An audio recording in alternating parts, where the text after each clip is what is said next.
या न्यूज बुलेटिनचे सहप्रायोजक आहेत गोकुळ.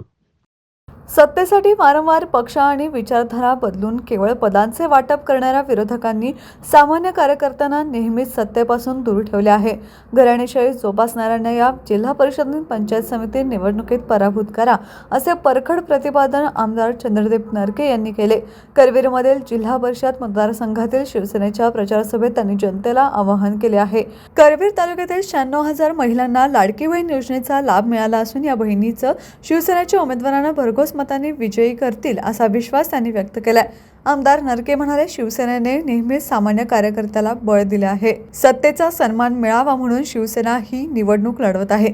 सडोली खालसा गावाला प्रस्थापितांविरुद्ध संघर्ष करण्याची मोठी परंपरा आहे. केवळ सत्तेसाठी निष्ठा बदलणाऱ्यांचा विचार प्रामाणिक कार्यकर्त्यांना कधीही मान्य नसून जनता या निवडणुकीत त्यांना त्यांची जागा दाखवून देईल. शिवसेनेचे उमेदवार सामाजिक कार्यात नेहमीच अग्रेसर राहिले आहेत. संजय गांधी निराधार योजना, श्रावणबाळ योजना त्यांनी तळागाळातील लोकांपर्यंत पोहोचवल्या आहेत. करवीर तालुक्यातील 96,000 महिलांना लाडकी बहीण योजनेचा लाभ मिळाला असून या बहिणी शिवसेनेच्या उमेदवारांना भरघोस मतांनी विजयी करतील. विकास कामात आपण कोणापेक्षाही मागे नसून करवीरसह गगनबावडा, पन्हाळा तालुक्यातील प्रलंबित विकास कामे लवकरच मार्गी लावणार असल्याचं आमदार नरके यांनी सांगितलं.